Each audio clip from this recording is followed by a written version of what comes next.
Good morning students, welcome to your Hindi class. आज हम अपना नेक्स्ट टॉपिक स्टार्ट करने जा रहे हैं जिसका नाम है बाजार दर्शन। आपकी आरोह बुक का ये सेकंड चैप्टर है गद्य खंड का। बाजार दर्शन के लेखक हैं जैनेन्द्र कुमार। बच्चों, इस पाठ में जैनेन्द्र ने हमें इसके माध्यम से बताया है कि किस प्रकार से बाजार की जो जादुई ताकत है वो किस प्रकार उपभोक्ताओं को और हम सबको प्रभावित करती है, आकर्षित करती है। इसी के बारे में इस पाठ में अच्छे से हमें लेखक ने बताया है। इसके माध्यम से जैनेन्द्र ये स्पष्ट करना चाहते हैं या संदेश देना चाहते हैं हमें कि बाजार की जो अनावश्यक चमक धमक में फंसने से क्या होता है, असंतोष आता है, तृष्णा आती है, मीन्स और भी ज्यादा चीजें खरीदने की मन में हमारी इच्छा निरंतर पैदा होती रहती है ना। एवं ईर्ष्या का शिकार होने की संभावना बढ़ जाती है। ईर्ष्या का शिकार मतलब से इससे क्या है कि अगर आप ये देखते हैं कि दूसरे व्यक्ति के पास वो चीज है जो आपके पास नहीं है, तो आपको दूसरे व्यक्ति से एक तरह से घृणा जो है उसके प्रति आपके अंदर आ जाती है। आप ये सोचते हो कि ये चीज जो उसके पास है वो मेरे पास क्यों नहीं है। तो कुछ ये कारण रहते हैं कि बाजार जो है हमें किस तरह से आकर्षित करता है। बाजार की जो चकाचौंध है, उसका जो सुंदर दिखना है, उसकी अच्छी अच्छी चीजें जो हमें आकर्षित करती हैं, उसका हमारे जीवन पर क्या इफेक्ट पड़ता है, क्या ऐसा होना सही है और हमें किस प्रकार से अपना यह निर्णय लेना चाहिए कि हमें क्या चीज बाजार से खरीदनी है और क्या चीज बाजार से हमें नहीं खरीदनी है ना। अनावश्यक चीजों को हम ना खरीदें। तो लेखक ने इस पाठ के माध्यम से हमें बताया है कि उदाहरण दी है उन्होंने अपने दो मित्रों के बारे में कि उनके जो दो मित्र हैं उन्होंने किस तरह से अपने आप को, एक ने संयम के तौर पर अपने व्यक्तित्व को दिखाया है और दूसरा ऐसा है जो ये चाहता है कि बाजार से वो क्या खरीदे क्या ना खरीदे, इस चक्कर में वो कुछ भी नहीं खरीदता है। क्यों? क्योंकि उसे सभी चीजें बाजार की प्रिय लगती हैं और जो एक दो चीज अगर वो खरीद लेता तो बाकी चीजें उससे छूट जाती। तो बच्चों, यहाँ पर हम इसी चीज को एक्सप्लेन करेंगे। आइए देखते हैं इसके मुख्य बिंदु कौन कौन से हैं। आइए देखते हैं इसके कौन कौन से मुख्य बिंदु हैं।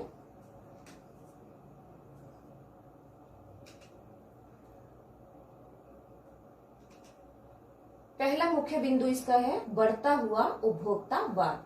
बच्चों, उपभोक्तावाद का मीनिंग यहाँ पे क्या होता है कि कई बार ऐसा होता है कि हम ये सोचते हैं कि जितनी ज्यादा चीजें हम खरीदेंगे, जितनी ज्यादा परचेजिंग हम करेंगे, उतना ही ज्यादा हमें उन वस्तुओं से क्या प्राप्त होगा, खुशी मिलेगी, आनंद मिलेगा, या वो चीजें हमारे लिए जो है वो जरूरी है और आगे भविष्य में उनका हमें लाभ ही मिलने वाला है। और यही कारण है कि हम ज्यादा से ज्यादा चीजें खरीदने के चक्कर में रहते हैं। यहाँ पर लेखक ने अपने एक मित्र के उदाहरण के द्वारा हमें इस चीज को समझाया है कि बाजार में मामूली सी चीज लेने जाते हैं उनके मित्र, लेकिन बाजार की जो जगमगाहट है उसे देखकर वो क्या करते हैं, अनेक चीजें खरीद लेते हैं, है ना। तो ये इसका कारण क्या होता है, पैसे की गर्मी। गर्मी से मतलब है उनके पास ज्यादा पैसा होता है, तो वे चाहते हैं कि अगर मेरे पास जो है पैसा है तो मैं और चीजें खरीद सकता हूँ। लेकिन उससे क्या होता है, उससे ये होता है कि इसी तरह से उसके मन की इच्छाएं जो है निरंतर बढ़ती रहती हैं और वो अनावश्यक चीजों को भी एकत्रित करता रहता है और संयम से काम ना लेने की बजाय वो फालतू में अपना पैसा जो है वो व्यर्थ खर्च करता रहता है। नेक्स्ट टॉपिक हमारा है इसी में। अगला बिंदु आता है बाजारवाद का प्रभाव। अब बाजारवाद का प्रभाव से क्या है, मतलब आप देखते हैं बच्चे, जब आप मार्केट में जाते हैं तो बाजार बड़ा सुंदर सा दिखाई देता है, उसकी जो चकाचौंध है, उसका जो सौंदर्य है वो हमें अपनी ओर आकर्षित करता है और हम ये सोचते हैं कि ये चीजें हम जो है खरीद सकते हैं और हम जल्दी से सारी चीजें धीरे धीरे खरीदने की कोशिश में लग जाते हैं। तो एक और इसका उदाहरण दिया जाता है यहाँ पे अपने दूसरे मित्र के द्वारा कि एक बार क्या होता है कि उनका जो दूसरा मित्र है वो बुरी तरह से इसी चक्कर में फंस जाता है, बाजार के आकर्षण में फंस जाता है और वो ये सोचता है कि उसे तो सारी ही चीजें बहुत अच्छी प्रतीत हो रही हैं, अब वो क्या छोड़े और क्या ना छोड़े।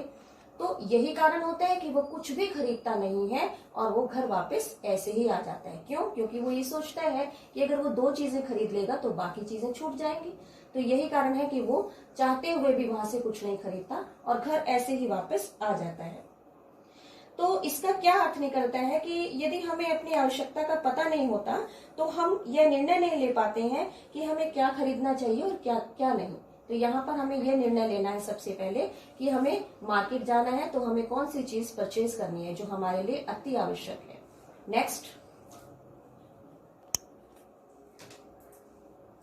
नेक्स्ट पॉइंट हमारा है बाजार का जादू। अब बाजार के जादू से मतलब यही है कि किस तरह से बाजार जो है अपना जादू दिखाकर हमें अपनी ओर आकर्षित करता है। अब यहाँ पर लेखक जो है जैनेन्द्र कुमार अपने विचार देते हैं कि बाजार का जो जादू है वो खाली और भरी जेब दोनों पर चलता है। मतलब वह व्यक्ति जिसके पास पैसा है उसको भी बाजार अपनी ओर आकर्षित करते हैं और जिसके पास पैसा नहीं है वह भी बाजार की ओर आकर्षित होता चला जाता है।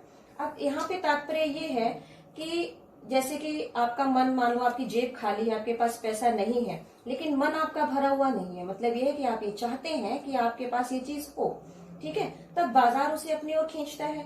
और उसी तरह से यदि किसी व्यक्ति की जेब भरी है, उसके पास काफी अच्छी जो है उसकी आर्थिक स्थिति अच्छी है, खूब उसके पास पैसा है, तो वो क्या करता है, खरीदारी खूब करता है, लेकिन व्यर्थ की, बेकार की खरीदारी करता है। तो इससे लेखक यहाँ ये समझाते हैं कि जब भी हमें कभी बाजार जाना चाहिए तो हम पहले यह निर्णय लें कि हमें क्या खरीदना है। क्लियर। नेक्स्ट पॉइंट हमारा है, देखिए, जीवन को श्रेष्ठता से जीने की कला। अब जीवन को हम कैसे अच्छे से जी सकते हैं वो भी यहाँ पे जैनेन्द्र कुमार जी ने एक उदाहरण के द्वारा दिखाया है।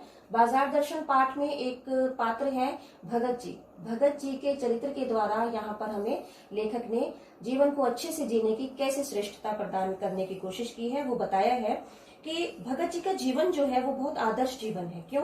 क्योंकि उनका कार्य क्या था, उनका व्यवसाय जो था चूर्ण बेचना था, है ना।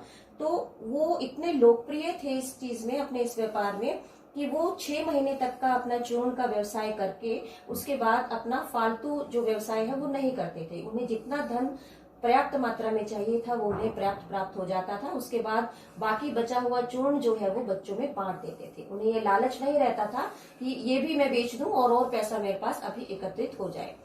तो इस प्रकार वो इस चीज को नहीं सोचते थे। तो लेखक क्या है, भले ही जो भगत जी थे वो ज्ञान उनको नहीं था, ज्ञान में वो शून्य थे, लेकिन वो फिर भी लेखक उन्हें विद्वान मानते हैं उनके इसी गुण के कारण कि वो व्यर्थ में पैसे खर्च ना कर भविष्य के लिए अपने जो धन है उसको संजो कर रखने में विश्वास रखते थे।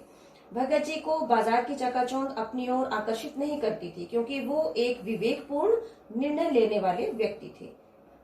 आगे नेक्स्ट हमारा है बाजार की सार्थकता और मनुष्य। लेखक जो है अंत में ये हमें बता रहे हैं कि बाजार को किस प्रकार से सार्थकता प्रदान की जा सकती है। कहने का तात्पर्य ये है कि वही व्यक्ति इस चीज में जो है सक्षम हो सकता है, इस चीज में कामयाब हो सकता है जिसे पता होता है कि उसे कब और कितना खरीदना है ना। अगर परचेजिंग पावर आपकी ज्यादा है, सपोज आपके पास काफी अच्छे पैसे हैं और आपकी परचेजिंग पावर अच्छी है, तो व्यर्थ में अगर आप चीजें खरीदते हैं तो उससे भविष्य में आपको नुकसान भी उठाना पड़ सकता है ना।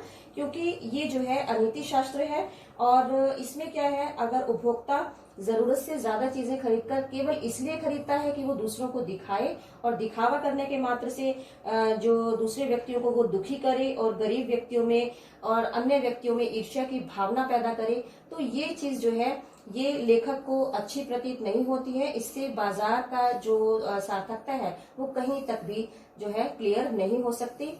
तो इसलिए पाठ में हमें जो लेखक है वो यही समझा रहे हैं कि मनुष्य को कभी भी चकाचौंध चीजों पर जो है आकर्षित नहीं होना चाहिए। वो जैसे कहते हैं ना कि हर चमकती चीज सोना नहीं होती।